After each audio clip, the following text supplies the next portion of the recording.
चश्मा यूसी। देखिए, हमारे देश के प्रधानमंत्री आज दरभंगा आए थे और दरभंगा में आके उन्होंने भाषण दिया, मगर भाषण में उन्होंने कहा है अगर इंडिया गठबंधन अगर जीत जाती है तो जितना भी आरक्षण है, रिजर्वेशन हो, सारे के सारे मुसलमानों को दे देंगी। वही दूसरी तरफ देश के गृह मंत्री अमित शाह कहते नजर आते हैं अगर इंडिया गठबंधन जीत जाएगी तो जिस तरीके से बांग्लादेश और पाकिस्तान का बंटवारा हुआ है उसी तरीके से अब इंडिया का भी बंटवारा होगा और इंडिया में जो है शरियर कानून लागू होगा। तो चलिए इसी मुद्दे से हम पब्लिक से जानते हैं कि पब्लिक क्या कहेगी और ये भी बता दें आपको, साथ में ये भी कहें कि अब लालटेन का जमाना नहीं है, अब एलईडी का जमाना। तो इसमें पब्लिक का क्या प्रतिक्रिया है हम जानेंगे, क्या कहिएगा। मोदी जी कहते हैं अगर इंडिया गठबंधन जीत जाती है तो रिजर्वेशन जो है सारे मुसलमानों को दे दिया जाएगा। प्रधानमंत्री जी से यही पूछना चाहते हैं, हम भारत के नागरिक हैं। आपने 10 साल पहले इस देश में 2014 में जब आए थे तो आप सबका साथ सबका विकास के नारे के साथ आए थे, लोगों ने विश्वास जताया था आप पर।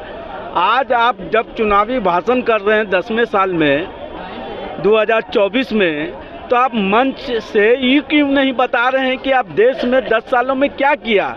क्या शिक्षा पर बात नहीं कर पा रहे हैं? क्या स्वास्थ्य पर बात नहीं कर पा रहे हैं? देश में आपने कितना डेवलपमेंट किया उस पर आप बात नहीं कर पा रहे हैं? तो एक थके प्रधानमंत्री हैं, देश के वोटों का ध्रुवीकरण करना चाहते हैं। अब बताइए, जिस सवाल आज दरभंगा में उन्होंने कहा, अब तो कहीं ना कहीं प्रधानमंत्री को भी अपने मुंह से कहना पड़ रहा है कि इंडिया गठबंधन जीत रहा है। अब उनके चेहरे से इतना थका महसूस हो रहा है और अपने जवान से कह रहे हैं कि इंडिया गठबंधन भी जीत रहा है। आपको लग रहा है कि जीत अरे रहा है? प्रधानमंत्री खुद कहे, तब ने इन्होंने ये बात कहा कि आपका आरक्षण खत्म कर दिया जाएगा, मुसलमानों को दे दिया जाएगा।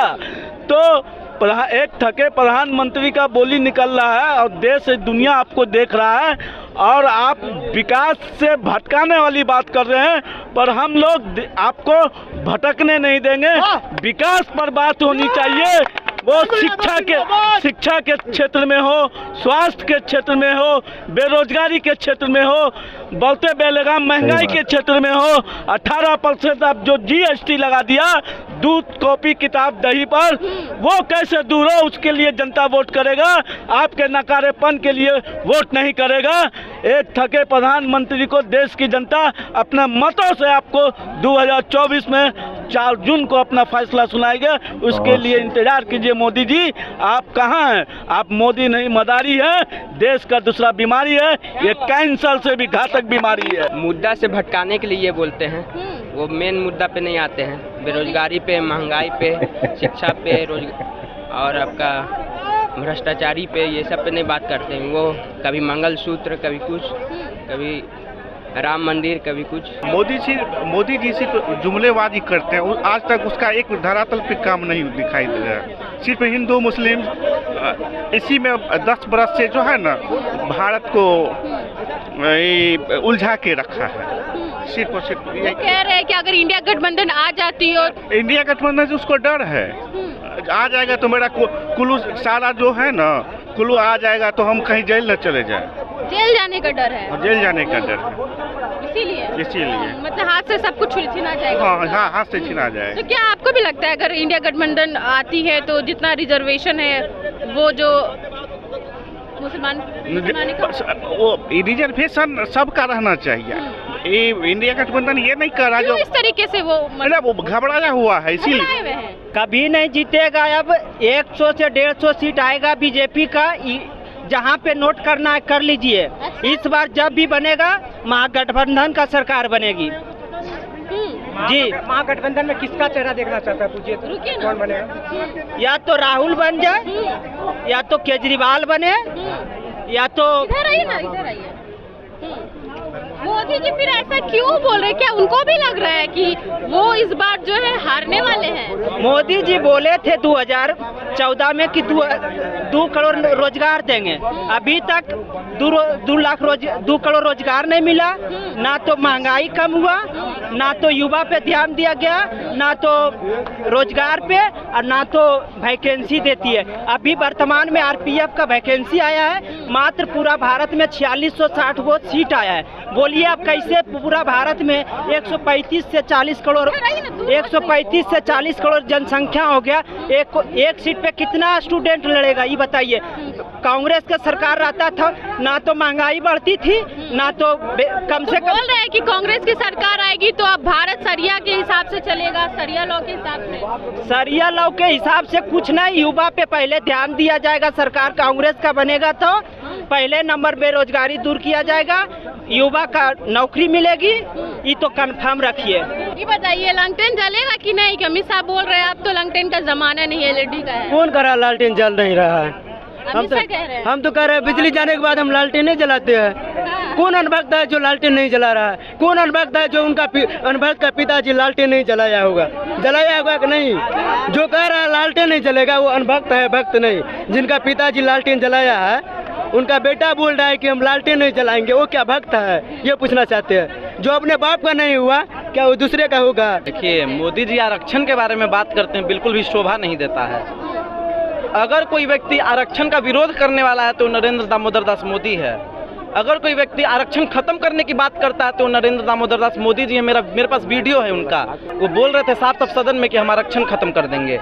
मोदी जी के पार्टी के ही कुछ लोग हैं जो संविधान को खत्म करने की बात करते हैं, और हम उन लोगों से बोलना चाहें कि अमन छीन लेंगे, चमन छीन लेंगे, और अगर इस देश से आरक्षण खत्म करने की बात करोगे तो हम तुम्हारी अर्थी पे से कफन छीन लेंगे। आरक्षण इस देश से खत्म नहीं हो सकता है। क्या कांग्रेस की सरकार या इंडिया गठबंधन आती है, जिस तरीके से बांग्लादेश पाकिस्तान को बांट दिया गया है, भारत को भी बांट दिया जाएगा? बांग्लादेश सुनिए, भारत को बांट, अखंड भारत पे बात कर रहे थे ना मोदी जी 14 में, वो भी बांटने का बात करने लगे। आपको समझना चाहिए, मतलब इतनी जल्दी तवाइफें भी अपनी अदाएं नहीं बदलती है जितना जल्दी हमारे विश्व गुरु जी बदल रहे हैं। देखिए, जो एक सच्चा जनसेवक होगा, जो सच्चा जनप्रतिनिधि होगा, वो महंगाई पे बात करेगा। वो इस बारे में बात करे कि हमारे देश का कोई भी नागरिक भूखा क्यों सोया है। वह व्यक्ति इस बारे में बात करे कि हमारे देश का युवा बेरोजगार क्यों है। वह इस बारे में बात करे कि हमारा जो अन्नदाता है, किसान है, उस पर लाठियाँ क्यों बरसाई जा रही हैं। लेकिन आदरणीय प्रधानमंत्री जी ने एक भी बार इन शब्दों पे कोई चर्चा नहीं की, इन मुद्दों पर कोई भी प्रकाश नहीं डाला उन्होंने। लेकिन क्या करते हैं, हिंदू मुसलमान, आरक्षण, जाति, दलित, ब्राह्मण, इस सब से क्या होने वाला है? मोदी जी काम का बात कीजिए। आप क्या कहे थे कि ये बहुत हुई महंगाई की मार अब की बार मोदी सरकार, आपको हम लोग चुन करके लाएं, महंगाई हटी नहीं हटी। जब मोदी जी गुजरात में तो सवाल करते थे सिलेंडर का जो महंगाई होती थी, लेकिन जब वो खुद प्राइम मिनिस्टर बन गए तो वो कहते हैं महंगाई तो दिख ही नहीं रही है। महंगाई नहीं दिखती। अभी प्रधानमंत्री जी महंगाई का म बोलने के लिए तैयार नहीं है और बेरोजगारी का ब बोलने के लिए तैयार नहीं है।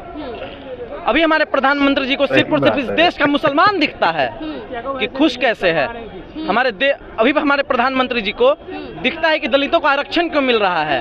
अभी हमारे प्रधानमंत्री जी को दिखता है कि ओबीसी इस देश में खुश क्यों है। अभी हमारे प्रधानमंत्री जी को दिखता है कि एसटी को, जो शेड्यूल्ड ट्राइब लोग हैं, आदिवासी समाज के लोग हैं, उन लोगों को सहूलियत क्यों दी जा रही है। ये सब दिखता है मोदी जी को। इन सुविधाओं को खत्म करने का काम वो करना चाह रहे हैं। हसदेव जंगल आप देख रहे होंगे छत्तीसगढ़ में लगातार काट रहे हैं, अडानी के हाथों बेच रहे हैं। बिल्कुल इंडिया गठबंधन जीतने वाला, इस चीज से समझ जाइए। अरे आप इसी से समझ लीजिए कि मोदी जी जुमलाबाजी बताइए। लालटेन का देखिए एक चुनाव चिन्ह है। अभी देश के जितना अंधभक्त है तो दिमाग खोल के समझ ले, लालटेन चुनाव चिन्ह है, कमल चुनाव चिन्ह है। अच्छा, ये मुद्दा क्यों लाना, क्या जरूरत है चुनाव में लाना? ये मुद्दा जो शिक्षित व्यक्ति होगा इस मुद्दे के बारे में ज्यादा बहस नहीं करेगा। ये अंधभक्त और उनके जुमलाबाज प्रधानमंत्री कुछ भी बोलते रहते हैं मंच पे और उसी को अति करते रहते हैं। हमें रोजगार की बात कर, जितना लालटेन कमल चिल्ला रहे हो उतना रोजगार की बात करते तब हम मानते हैं।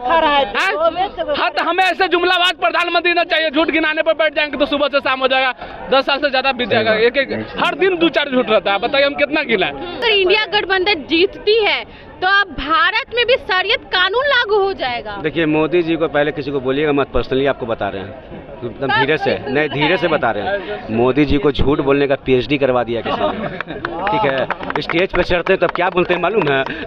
धीरे से बता रहे हैं। कांग्रेसी ने मुझे 90 को गाली दिया, चुन चुन के बदला लेंगे हम। कांग्रेस ये नहीं बोलेंगे कि विदेश में बोले थे काला धन लेके आएंगे, ना सफल हम हो गए। स्टेज पे कभी नहीं बोलेंगे मोदी जी, ठीक ना। भी हिंदुस्तान में 2 करोड़ नौकरी का वादा किया था, ना सफल हो गए। मोदी जी कभी नहीं बोलेंगे। कांग्रेसियों ने 90 गाली मुझे दी, एक एक गाली का जवाब देंगे। ऐसा मानसिकता, ऐसा मानसिकता मेरे देश के प्रधानमंत्री का। एक्टिंग का अवार्ड मिलना चाहिए उनको। इस देश का प्रधानमंत्री नहीं, नृत्य कला मंदिर में एक्टिंगबाज होना चाहिए था उनको। तरह तरह का एक्टिंग, कहीं जाते हैं तो कहीं ऐसे ढोल ताशा बजावे लगते हैं, कहीं ऐसे से करे लगते हैं। मतलब बताइए, कहीं ऐसे से करे लगते हैं, कभी ऐसे से करे लगते हैं। क्या कर रहे हैं भाई, क्या कर रहे हैं आप इस देश के प्रधानमंत्री हैं, कोई नृत्य कला मंदिर के कोई नाटक नहीं है आप, ठीक है। आप क्या कर रहे हैं, इस देश को किस दिशा पे लेके जा रहे हैं? ये सब सिंधे तो विकास पे कभी बात नहीं करेंगे, रोजगार पे कभी बात नहीं करेंगे। इनसे बात कीजिए आप, मंदिर मस्जिद पर जितना बात कीजिए, 365 दिन बात कीजिए, पूरा खुल के बात करेंगे। हिंदुस्तान पाकिस्तान में बात कीजिए, हिंदू मुस्लिम में बात कीजिए, ठीक ना। रोजगार का मान ही बोलेंगे, बेरोजगारी का मान ही बोलेंगे, ठीक है। कहने का मतलब है, आप लालटेन का बात कर रही थी तो बता देना चाहते हैं, खेल नहीं है बच्चों का। लालटेन का तेल निकालना, तेल निकालने में तेल निकल जाएगा अच्छों का। वो तो बोले लालटेन ही फोड़ देंगे, तो बोले लालटेन ही। अरे भैया, लालटेन से तेल नहीं निकल पाएगा तो लालटेन को फोड़ कहाँ पाएगा वो, समझे? सुनिए, लालू यादव से डर का है बता दें, काहे कि बिहार के लाल है लालू, अब भाजपाइयों के बढ़ के काले लालू। महाराजा बोल रहे हैं उनको तो, तेजस्वी यादव को। कौन? हाँ तो महाराजा है, महाराजा है। सुन लीजिए, लालू यादव इतिहास में लिखा हुआ है कि पहला पीढ़ी गोली खाएगा, दूसरा पीढ़ी जेल जाएगा और तीसरा पीढ़ी राज करेगा। जब राज कर रहा तो कहाँ दर्द हो रहा है भाई, कहाँ दर्द हो रहा है? तेजस्वी यादव राजा है और राजा बनेगा। और मुकुट जो है ना 2025 में पहनाया जाएगा। मतलब ऐसे समझ लीजिए, जब मोदी भाषण देने जाता है तो सब बैठ के सुनता है, जब तेजस्वी यादव जाता है बारिश हो आंधी हो धूप हो सब खड़ा होकर सुनता है, ये है हमारे राजा। तो राजा तो है, युवराज है। अरे तेजस्वी यादव को बिहार के आदमी नेता नहीं, बेटा अपना भाई मानता है। तेजस्वी यादव हमारा नेता नहीं, तेजस्वी यादव बिहार का नेता नहीं, बिहार का बेटा है, भाई है। सुनिए, और हम अपने बड़े भाई से निवेदन करते हैं, आप जल्दी से सरकार में आइए और अपने छोटे भाई लोग को रोजगार दीजिए, क्योंकि बड़े भाई छोटे भाई के बारे में सोचते हैं। मनीष कश्यप, देखिए, हाँ सही टॉपिक बोले। हम बता रहे थे अंधभक्तों को, सुनिए, हम मनीष कश्यप को बता रहे थे अंधभक्तों को कि मनीष कश्यप बवासीर ऑफ बिहार हम बता रहे थे ना, लेकिन कोई समझ नहीं रहा था। अब सबको समझ में आ गया, मनीष कश्यप ठग ऑफ बिहार, बवासीर ऑफ बिहार। आपको सुन रहे हैं कि बंगाल ऑफ बिहार बनने वाला। आप कितना बेटा बनिए पता नहीं। देखिए, he is not son of Bihar, he is son of Nagpur. तब और क्या, सन ऑफ नागपुर है। करोड़ों रोजगार देंगे वो, करोड़ों रोजगार। देखिए, एक को भाजपाई कभी रोजगार दिया है किसी को? चंदा लेके भागने का काम करता है जितना भी भाजपाई है। देखिए, एम मतलब मनीष, एम मतलब मनोज जो उनको ज्वाइन कराएं, और एम मतलब मोदी जी। एम मतलब महिला और एम मतलब महंगाई। तो मोदी जी जो है ना महंगाई पे बात करेंगे, मोदी जी ना अपने वादों का बात करेंगे, न मनीष कश्यप के वादों का बात मनीष कश्यप करेगा, न मनोज तिवारी अपने वादों का बात करेंगे। मनोज तिवारी के बारे में आपको पता होगा, 2003 में मनोज तिवारी एक गाना गाए थे कि दौड़त धूपत चप्पल जूता फाट गई ले बाबूजी, नौकरी न मिलल मनुचाट भइले बाबूजी। क्या नौकरी मिला युवाओं को? उसके बाद जैसे ही सांसद बन गए, अश्लील गाना गाने लगे। क्या आप आदमी है भाई? इंडिया गठबंधन नहीं जीतेगी कभी भी। वो माइनॉरिटी के वोट को पोलराइज कर रहे हैं, पोलराइजेशन कर रहे हैं वो। ये सबसे पहले मनमोहन सिंह ने बोला था कि देश के रिसोर्स पे सबसे पहला अधिकार मुसलमानों का है, माइनॉरिटीज का है। तो उसी को बस मोदी जी में से मुसलमान आते हैं, मुसलमान ही माइनॉरिटीज अपने को बोलते ही हैं।